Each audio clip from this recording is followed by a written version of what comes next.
Tonight, Melbourne petrol prices skyrocketing, hitting a record $2.21 and climbing, with a warning it will push up grocery prices.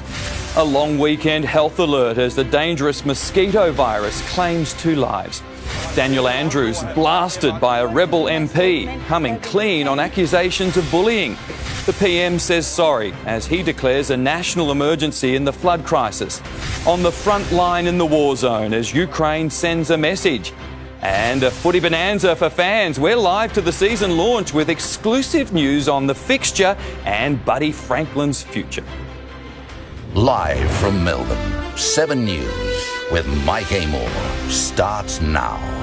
Good evening. Petrol prices are skyrocketing to record highs around Melbourne tonight as the fallout from the war in Ukraine hits hard. Sarah Jones is tracking the price surge, and Sarah, grocery bills are also tipped to surge. Mike, Melbourne motorists were warned this was coming. Today, a record high of $2.21 a litre here at this BP in Brighton East. And families are being warned the flow-on effect will see price rises on basic household goods. Record prices in the wake of a global crisis. Unleaded soaring past $2.20 a litre at this Bayside service station. And it's just the tip of the iceberg. It is absolutely critical that people go and fill up now. It's a bit insane, to be honest. I think we're going to sell our car. The latest hike comes after the US officially banned oil imports from Russia as financial punishment for the war on Ukraine. The likelihood is we might see another 15 to 20 cents a litre added in the next few weeks. Economists say a typical Australian household was spending around $55 a week on petrol. That's now expected to rise to at least $70. Even if it's just an extra $15 a week compared to a few months ago, that's an extra $750 a year that a typical Australian household will see cut out of their spending power. The cost of fuel now tipped to have a major impact on the price of food, household goods and airfares. The wholesale price for diesel is now higher than regular unleaded. That is uncommon, and the flow-on effects of diesel will be dramatic. Transport costs, obviously, they go up. They add a little bit more to the prices you pay in the supermarket. And also, of course, the cost of plastics. There are calls for the federal government to relieve pressure by cutting the fuel excise. Petrol and diesel are currently taxed at 44 cents a litre. They might lower it, but I think to take that amount of money out of the system just impacts on roads and infrastructure. Sarah Jones, 7 News. Health authorities have issued an urgent warning on a dangerous mosquito virus as Melburnians prepare to head away for the long weekend. Japanese encephalitis has now claimed 2 lives and poses the biggest threat in the state's north.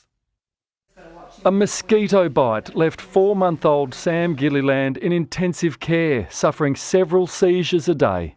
To witness that, it breaks my heart. He was bitten during an Australia Day getaway at Ebden near Wodonga before concerns were made public about mosquitoes spreading Japanese encephalitis virus. I didn't see any mozzie bite on him. There was nothing. But it happened. It did. Symptoms came 2 weeks later. First, a fever, then a panicked call for an ambulance after convulsions. I honestly thought we weren't going to make it to the hospital. 2 have died, a man in his 60s thought to be from Echuca and a man in his 70s from Griffith in New South Wales. Little Sam is one of 7 Victorians confirmed to be infected. Cases were exposed to the virus in Yarrawonga, in Echuca, in Mildura, in Wodonga, and up right at the Victoria-New South Wales border at various campsites. They're areas along the Murray River set to be inundated for the long weekend. It's also in Queensland and South Australia. Its sudden arrival across 4 states is a significant issue. More than 99% of carriers have no symptoms, so the real numbers are likely to be much higher. Because Japanese encephalitis virus is not transmitted from human to human, it doesn't have the capacity to cause a pandemic the way that a virus like influenza or coronavirus can. Mosquitoes can travel around 100 kilometres, but authorities don't believe the virus will make it to Melbourne. Instead, their concern is for people in northern Victoria and those who might travel there. If you're going out camping, Make sure you're using repellent, using long clothing, staying away from stagnant water. For those most at risk, such as piggery workers, a free vaccine will be available through GPs within days. And for Sam, his family has set up a GoFundMe page to cover medical costs, with more scans to come to check if he has neurological damage. It's frightening. That's why I can't take my eyes off him. Paul Dowsley, 7 News. Daniel Andrews has been accused of rude and hostile behaviour in a broadside by a rebel former Labor MP. Kashalia Vagala was stepping up her claims on bullying in a passionate speech in Parliament.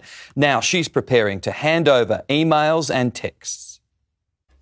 Kashalia Vagala had the Premier in her sights. When I became a member of his caucus, the Premier was a different man towards me. He was hostile. He would not speak or acknowledge me. He treated me like I was invisible. For 20 minutes, the rebel MP made claims of a systemic bullying campaign and her plans to be heard outside the upper house. All the text messages and emails referred to in my statement have been retained and will be handed to WorkSafe this week. Ms Vagala says the Minister for Women targeted her. Ms Williams has behaved appallingly.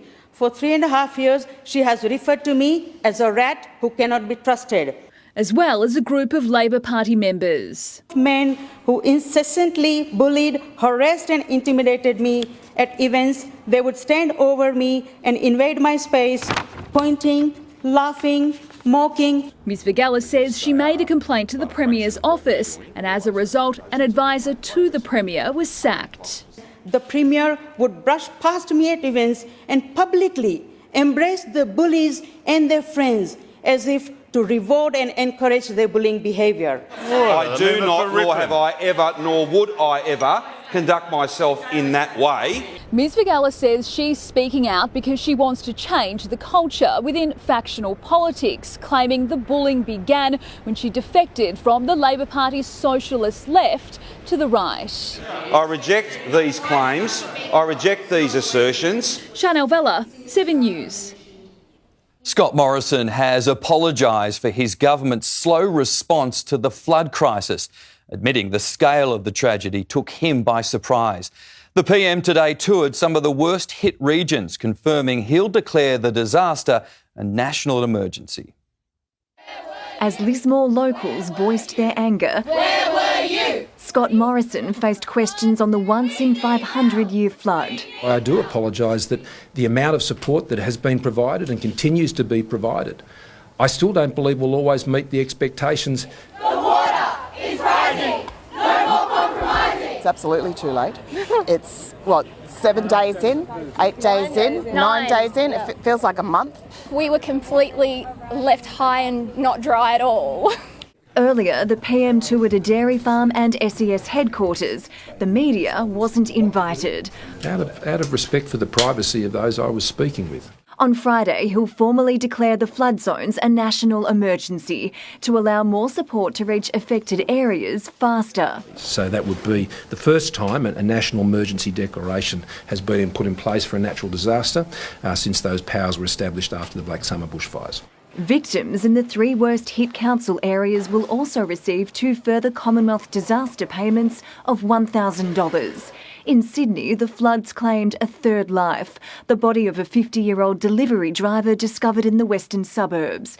The good news is the rain has finally eased and the Hawkesbury River has peaked northwest of the CBD. It's been the wettest start to the year on record for the harbour city, 872 millimetres in just over 2 months.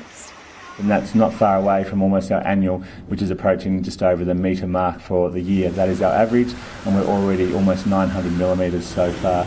Over 24 hours, the SES was called to more than 71 flood rescues and received thousands of calls for assistance. Emma O'Sullivan, 7 News. Well, the rain may have stopped in Sydney, but the flood threat remains. Robert Abadia is in the flood zone, and Rob, so many homes there have gone under.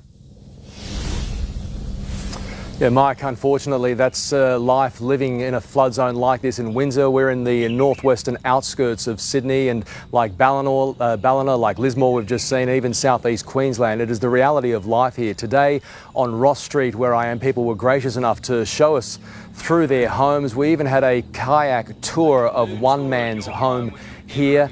He's lost everything. The homes around here, unfortunately, cannot be insured. The cost is simply too prohibitive. Some $30,000 premiums for homes simply for living here. The water has receded. It was 13.8 metres above sea level in this specific neck of the woods. It's gone down only 11 centimetres or so, but no doubt when it does go down over the coming days, these people here are going to have a lot of cleaning up to do. Yeah, no doubt. Robert Avardia, live in Sydney. Thank you. Ukraine's former president has fired a direct message from his country's frontline to Australia's government. 7 News was granted extraordinary access to the man who once ran the country and says Russia will be defeated.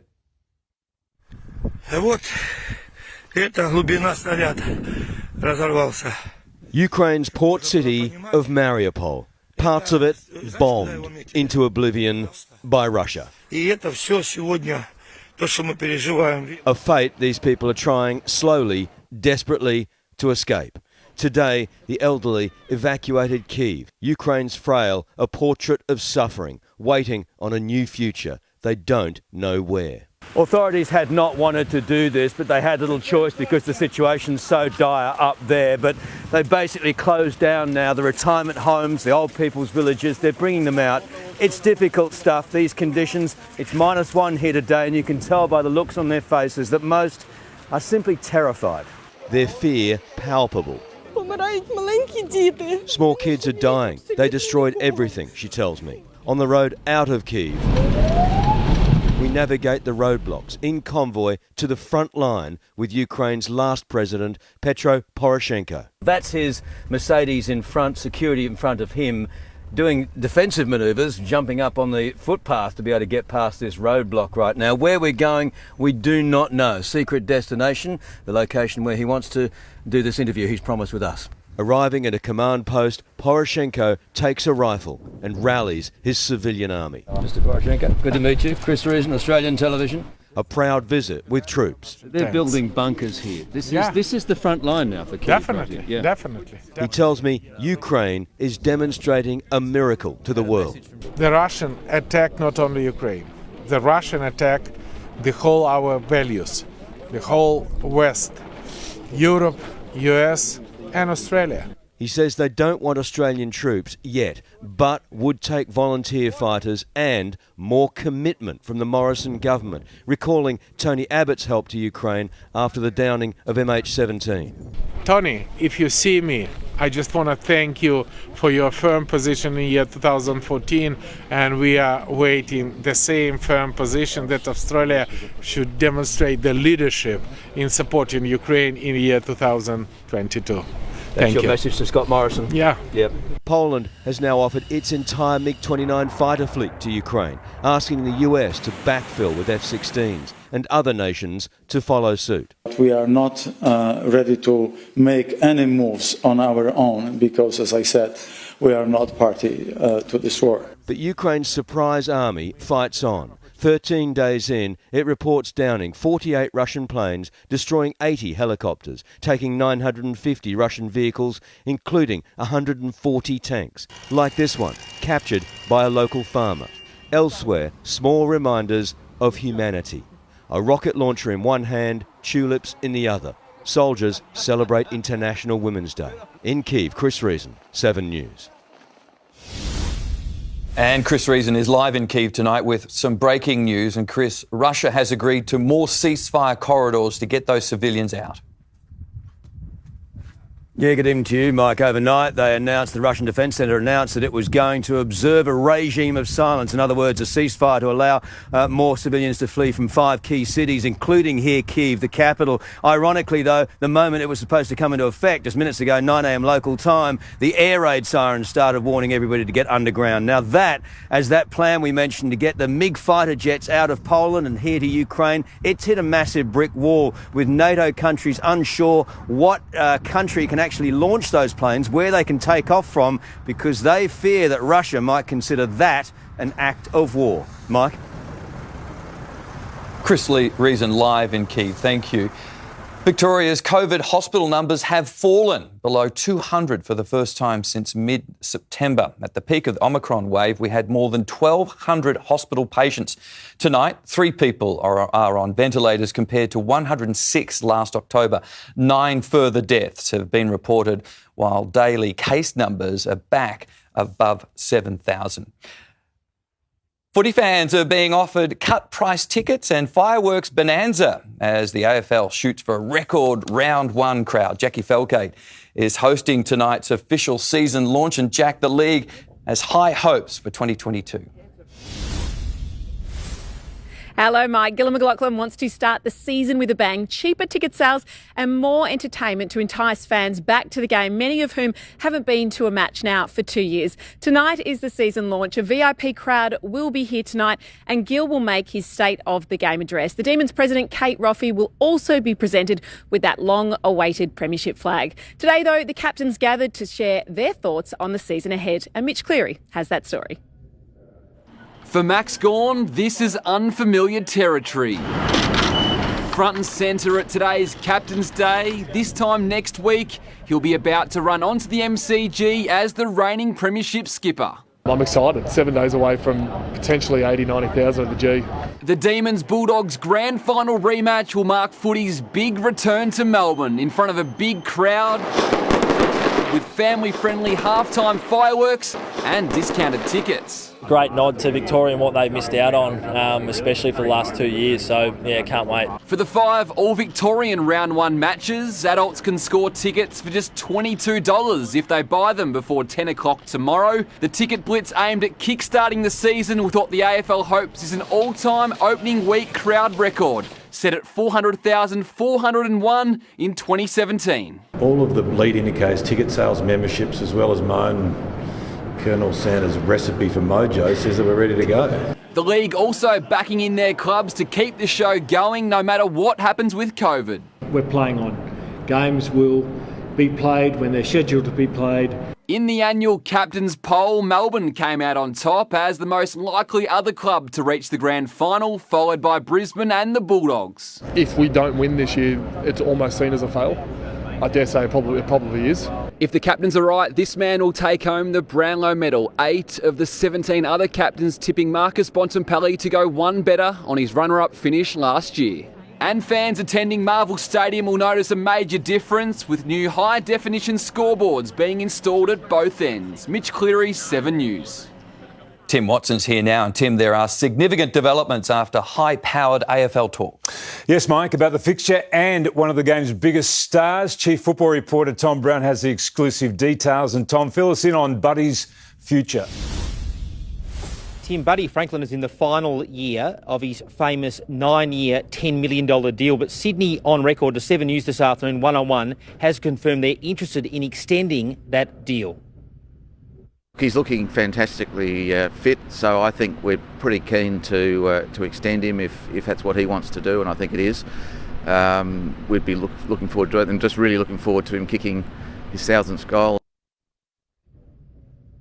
And Tim, in the President's meeting a short time ago, Gil McLaughlin floated a fairly revolutionary fixture idea involving an extra round of the season. I'll have those exclusive details shortly on that novel fixture idea coming up in sport. Looking forward to it. Thanks, Tom. And Mike, here from one club captain who's asking for a little bit of respect too. OK, see you soon. Thanks, Tim. Shane Warne's body will arrive home in Melbourne tomorrow. Blake Johnson, it's been a heart-wrenching day. Mike, there's been another development in a week of shock Shane Warne news. I'll have details next. Also tonight, Mark McGowan's embarrassing secret text messages revealed in a heavyweight court showdown. A surprise twist in the Sydney Harbour Bridge Inferno. How much Prince Andrew paid for a court case to disappear. And later, bosses in a tug-of-war with staff. Your back-to-work rights explained in a 7 News investigation. Shane Warne's body is expected to arrive home in Melbourne tomorrow with breaking news on plans for his state funeral. Blake Johnson has the latest from the MCG. And Blake, a date for the memorial has just been announced. Mike, Premier Daniel Andrews has just tweeted that Wednesday, March 30, will see the state memorial held here at the MCG in the evening. In a tweet, he says there is nowhere in the world more appropriate to farewell Warney than the G. Info and tickets still to come. Organisers of that state memorial have quite a few things to line up between now and then, but none more important than bringing Shane Warne's body home. It's understood there were minor difficulties getting Shane Warne's body from Koh Samui to Bangkok. He's now due to arrive home tomorrow night on a charter flight paid for privately. Only then can plans for memorials be confirmed. The Premier says there will be no crowd limit. Details are being discussed with the Warne family. His brother, his mum, his dad, his kids, to make sure that their wishes are absolutely reflected in the celebration of his life that will occur soon. Shane, come on into our van, man. Come on, man. There are big names who want to come but might struggle to make it. Coldplay's Chris Martin and Ed Sheeran, friends of Shane Warne, but they're on tour. Ed Sheeran in London, Coldplay's in Mexico. Shane Warne, everybody, thank you. Elton John dedicating his recent show in the US to Warney. The Australian cricket team isn't due back from Pakistan until April, another consideration for dates. There's also the federal budget on March 29 and the AFL season. Oh, now Ryan Maloney's come off. Shane Warne's horse raced at Ipswich this afternoon. It was favourite to win, but seconds in, the jockey was thrown off. It's just devastating. Another turn in a week of shock Shane Warne news. Blake Johnson, 7 News. The alleged car thief who caused Monday's fiery crash on the Sydney Harbour Bridge has been identified as a 19-year-old man from Queensland. He was badly injured, so detectives haven't been able to question him. Instead, they released a picture of a distinctive tattoo on his hand to confirm his identity. The car had been stolen from a man at Haymarket near Sydney's Chinatown. Private text messages from West Australian Premier Mark McGowan labelling Clive Palmer a fat liar and the worst Australian not in jail have been aired in court. Mr McGowan is tonight flying back to Perth awaiting the outcome of the taxpayer-funded lawsuit. Mark McGowan holding court outside court before giving evidence against Clive Palmer, defending his 2020 comments like this one. Australia's greatest egomaniac. The billionaire's lawyers argued laid a foundation for these front pages of the West Australian, all published in 2020 while the state government was introducing laws to prevent Clive Palmer from suing the state for $30 billion. All of these were mocking and ridiculing Mr Palmer very obviously, according to his lawyers, who revealed texts between the Premier and Seven West Media chairman Kerry Stokes. Mark, well done. I think no one else could have achieved this legislation as quick as you did. The people are with you. To which Mr McGowan replied, "Thanks, Kerry. I was asked about those marvellous front pages today. All the mealy-mouthed tut-tutting about Mr Palmer's rights make me sick." And more text between the Premier and WA Attorney-General. "He is a fat liar," read the Premier's message. "Get between the big fat liar and a stack of money and anything goes," John Quigley responded. Pointing to the text exchanges, Clive Palmer's lawyers argued the Premier couldn't stand him and supported the ridicule. But with a smile on his face, Mark McGowan replied it was just a piece of humour with a colleague. Ben Downey, 7 News. Prince Andrew's civil sexual assault case has been officially dismissed after his settlement with accuser Virginia Giuffre. It's understood the royal paid up to $21 million to Giuffre and her charity supporting victims of sexual abuse. Prince Charles is reported to have bankrolled the payment, with the Queen chipping in too. Prince Andrew is selling his Swiss ski chalet to pay them back. Jane Bunn joins us now. And Jane, the sunshine is nice as long as you're out of the wind. Like that wind certainly has some bite and it's offsetting the warm sunshine. The day began calm and clear. It was a gorgeous sunrise. Then there was a mix of sun and cloud. It was 22 in the city. If you're in the wind, it can feel as cool as the low teens. If you're out of it, it's a nice few hours of daylight left. While the rain eased in Sydney this morning, the wind was ferocious with this low. Melbourne only had the tail end of that. And lighter winds make this quite pleasant tomorrow. The full details are after sport, Mike. OK, see you then. Thanks, Jane. Global giants McDonald's and Coca-Cola are taking aim at Russia. Up next, how big brands are waging a war of their own against Vladimir Putin. Also tonight, Melbourne's clumsy arsonist facing justice. The moment a hero police officer risked her life to stop a drunk driver. And an art extravaganza arrives in Melbourne with a powerful message. Accused bumbling bikie arsonists have been denied bail over a destructive fire at a shopping centre in Melbourne's southeast. The blaze caused millions of dollars worth of damage and police say left one of the accused with serious burns. This teen is accused of causing $4 million worth of fire damage, but the blaze he helped light at the Patterson Lake shopping centre came back to bite him. Security vision shows the boy running back and forth in panic when his leg caught fire too.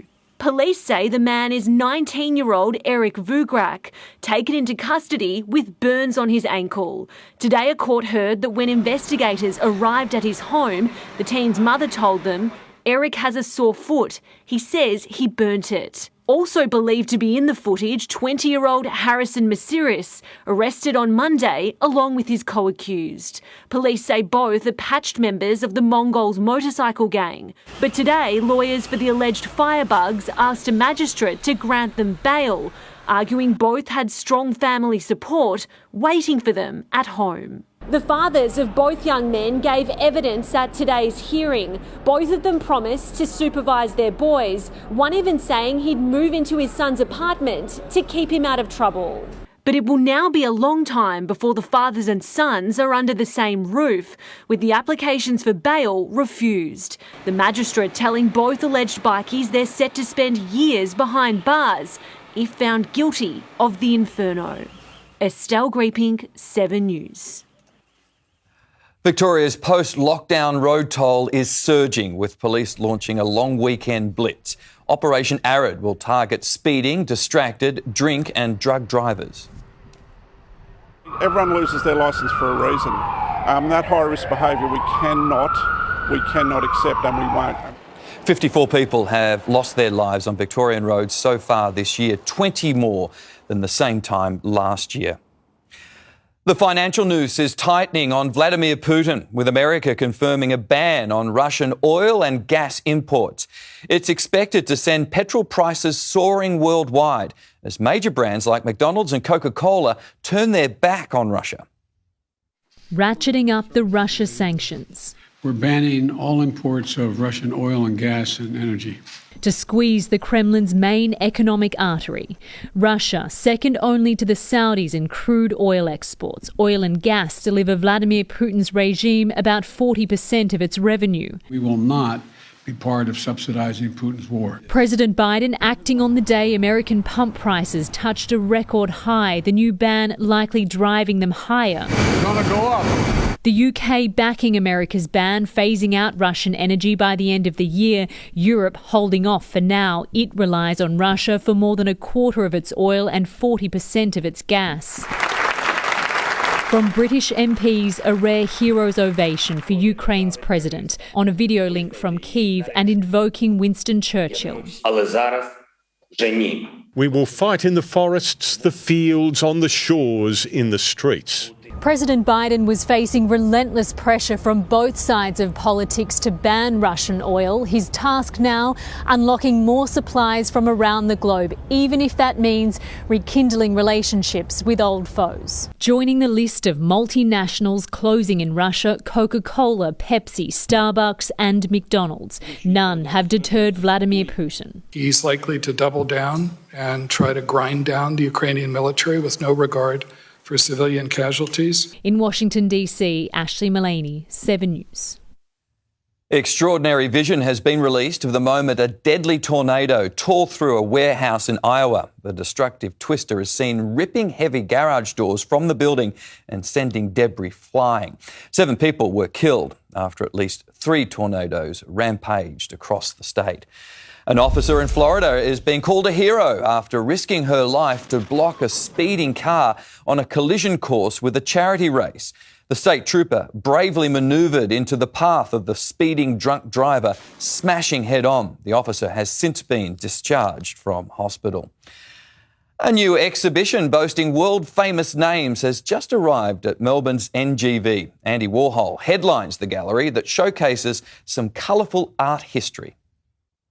Bright, bold, cutting edge, some of the world's most famous and oldest works of art on show in Melbourne. It's the most historically expansive exhibition of its kind. The earliest work in the show is from 8 centuries before the birth of Christ. It's one of NGV's largest collections and took 5 years to assemble. 400 vibrant works featuring big names like Andy Warhol, David Hockney and Versace, moulded together in the midst of Australia's marriage equality debate. It will remind people that queer stories are human stories and that queer people have existed as long as people have existed. Some of the works have never been seen before. Others are presented with a new twist, highlighting queer stories through the ages. We've been able to add that new level, that new layer of interpretation to these beloved works. It opens to the public for free from tomorrow and is expected to attract thousands of visitors over the next 6 months in the push to draw crowds back to the CBD. There are so many different entry points. I think it's actually impossible for someone,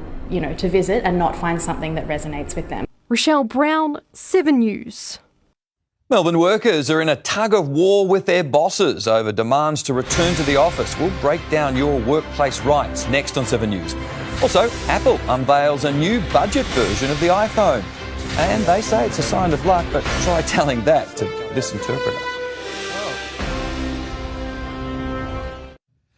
Police are searching for a violent thug they say brutally assaulted a man in the city last week. It's alleged the offender punched the victim in the face, knocking him to the ground before continuing the attack. The 57-year-old victim was taken to hospital with serious facial injuries. Melbourne workers are on a collision course with their bosses over demands to return to the office. 4 in 10 employees still regularly work from home, but could soon be forced back to their desks.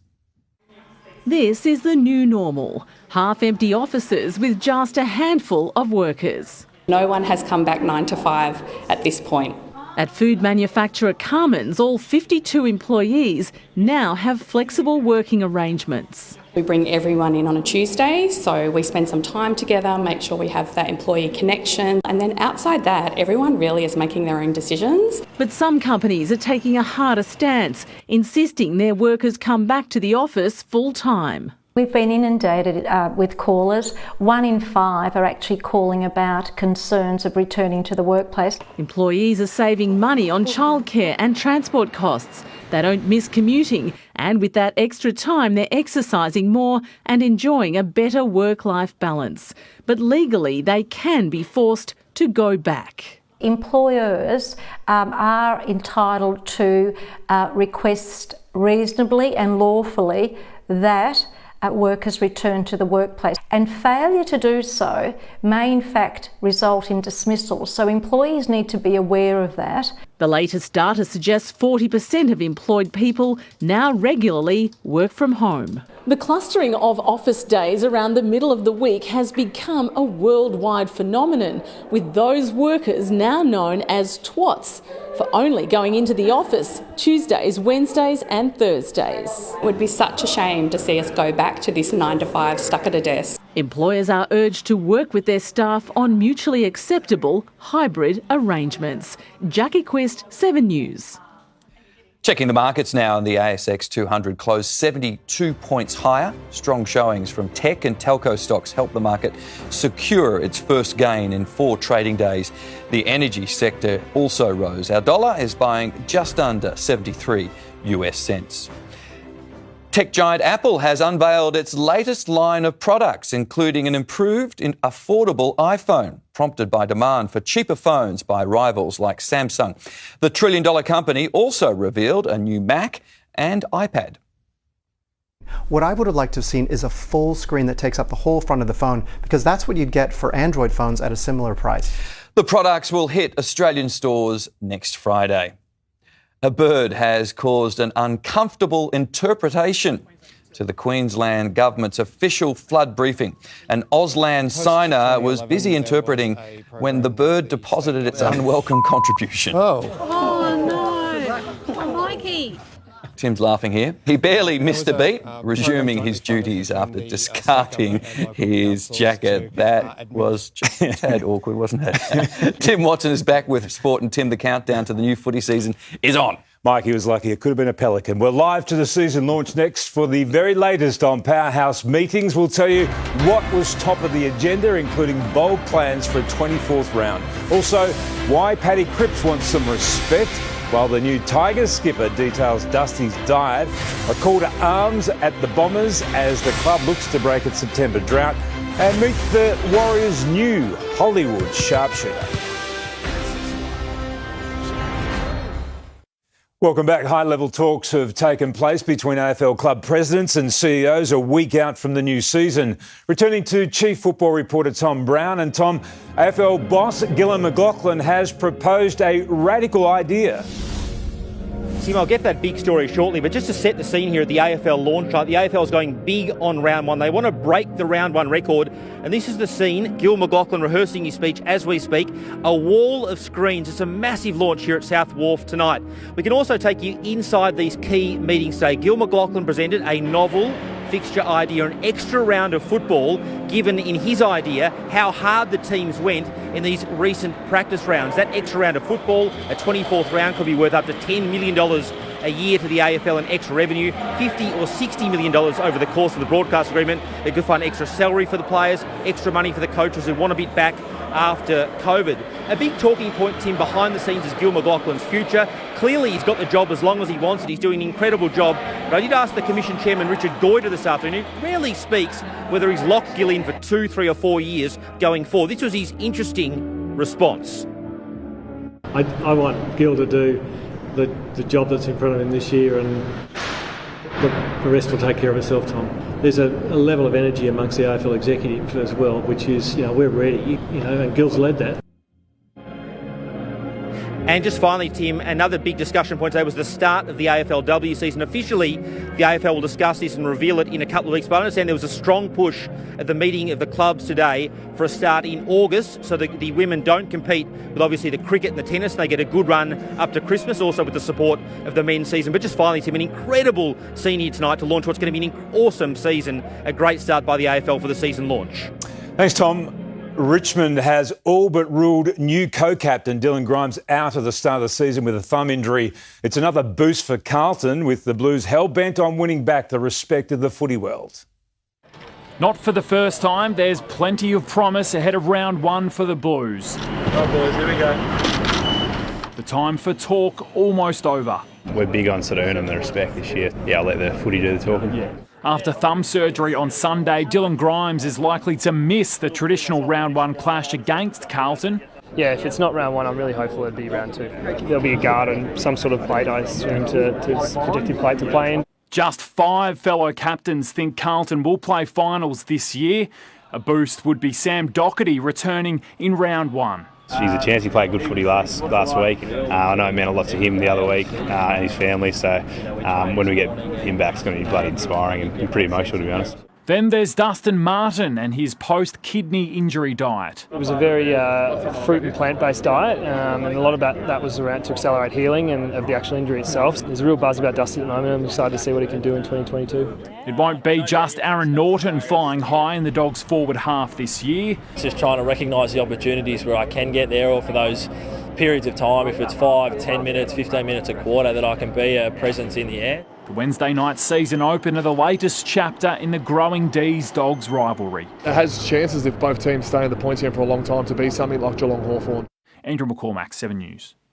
The Bombers have put the heat on their midfielders as the club looks to break its finals winning drought. Injuries up forward have forced a rethink.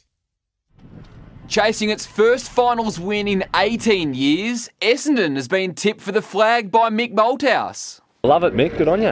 Thanks, brother. Beautiful. But like Carlton, only 5 captains think they can make September, and they'll have to make the jump by spreading the load in attack, with key firepower sidelined to start the year. A number of you got high quality midfielders that'll spend a fair bit of time forward too. So I think you'll see a broad spread of goal kickers this year. None of their rival captains have tipped the Pies for the 8, but Jordan De Goey is ready off just one pre-season hit out. To see him run out a game as well as he did is, I think it's more than enough. And dual Brownlow medalist Nat Fyfe has signalled his full-time return to the engine room. That experiment of playing forward yielded some good results, but it's officially over. I'm a midfielder and that's where I'm playing. And Melbourne have been footy's nomads for more than 5 years, searching for a permanent headquarters to house all staff under the one roof and showcase silverware like last year's triumph. And now they're edging closer to it becoming a reality. 7 News understands a proposal for a new 5-storey complex between Amy Park and their redeveloped Gosh's Paddock is close to being finalised before a decision comes at budget later this year. The Demons to partner with fellow Amy Park tenants, the Storm, Victory and Rebels, with the bid expected in the realms of more than $300 million. Tim? Thanks, Mitch. Leg spinner Mitch Swepson seems certain to make his test debut against Pakistan, fulfilling a prediction from the late great Shane Warne. Usman Khawaja played the role of second spinner as the first test ended in a draw. Swepson tipped to partner Nathan Lyon for Saturday's second test in Karachi. Sweppo's been bowling beautifully, so as a wrist spinner, huge chance. We play two. Warne mentored Swepson over several seasons. And move over Steph Curry. The Warriors have a new sharp shooter. Will Ferrell, a.k.a. Jackie Moon, making a cameo appearance alongside Klay Thompson, providing some inspiration. Guys, there's a raccoon loose in the building. It may run the court. Where is it? It may run the court. He showed he's no mug either, channeling Curry with a half-court shot from the logo. And Mike, a powerful edition of the Front Bar tonight at 8:30 here on 7. They're going to pay tribute to Shane Warne. Looking forward to that. Yeah, absolutely. Thanks, Tim. Jane is next with the forecast. And Jane, how does it look tomorrow? Well, Mike, both tomorrow and Friday, they're pleasant thanks to lighter winds. Then it warms up across the long weekend. The full details are next. Hello, tonight on the latest from 7 News, Shane Warne's homecoming as details of his Melbourne state funeral become clearer. We'll go live to Ukraine as we stand by for Putin's response to the US ban on Russian oil and the mosquito-borne virus spreading in Australia. Everything you need to know about Japanese encephalitis. That's the latest from 7 News, right after the Front Bar. The big petrol conundrum. ULP versus premium. 91. 95, 98. Do you really need to pay extra at the Bowser when petrol prices are under the pump? Advice from motoring experts you can trust. A special consumer report. 7 News at 6. Hello again. Our gusty winds will ease overnight, so the rest of the week looks quite pleasant. There's no more heavy rain falling in Gippsland or southeast New South Wales as the low that provided that moves away. That means there's no more threat from rain, but all the rain that has fallen leaves a lot of water on the ground, so flooding does continue. In Melbourne, the air is dry. We went from bright sunshine to a bit of cloud back to sunshine again. It reached a top of 22, and with that low humidity, temperatures are falling quickly this evening. Showers continue to stream across Gippsland, but it's only light falls today after Mallacoota recorded 100 millimetres in the past 2 days. The Cann and Genoa rivers are in minor flood, the Snowy River in moderate flood. Otherwise, today had patches of cloud in the remaining south and sunshine for the north. The low is moving away from the New South Wales coast, but it's still close enough to bring hazardous winds, which we're feeling the tail of. A trough brings severe storms further north up the east coast, while we have this ridge of high pressure here centred back over to our west. Now, this is the last of the wet weather over Gippsland. There's not much left there tomorrow, mainly in the east. With the highs centred back to our west, we're on the cool side of it. Winds will ease though, so it's a pleasant few days ahead. Be quite autumnal with cooler nights. The high shifts over the weekend, letting temperatures jump up. Humidity returns too, along with a trough, so the risk of thunderstorms returns to Victoria from Sunday onwards. Around the nation tomorrow, temperatures fall in Brisbane, no more storms. Sydney should enjoy the long sunny breaks, a mix of sun and cloud. Cloudy in Hobart, a bit of drizzle, sunny and heating up as you head westwards. To Victoria, the chance of early morning fog inland. Light showers in East Gippsland, otherwise generally dry in the south, a mix of sun and cloud. Dry and sunny in the north, and winds, they're still southeasterly, but less gusty than today. They're light to moderate. Closer in, it should be all dry tomorrow with cloud at times, bright sunshine at others. Now, under the cloud in outer northwestern suburbs, there may be a hint of drizzle, but that is it. Winds are lighter, so it'll be like today, but a bit more pleasant. A mix of sun and cloud, top around 20 or 21 after a cool start. To the 8-day outlook, the cool starts do continue in our stretch of autumnal weather on Friday, 13 to 21. It's pretty much a carbon copy of what we're expecting tomorrow. On Saturday, just 12 as we jump out of bed, but bright sunshine all day and rising to 23.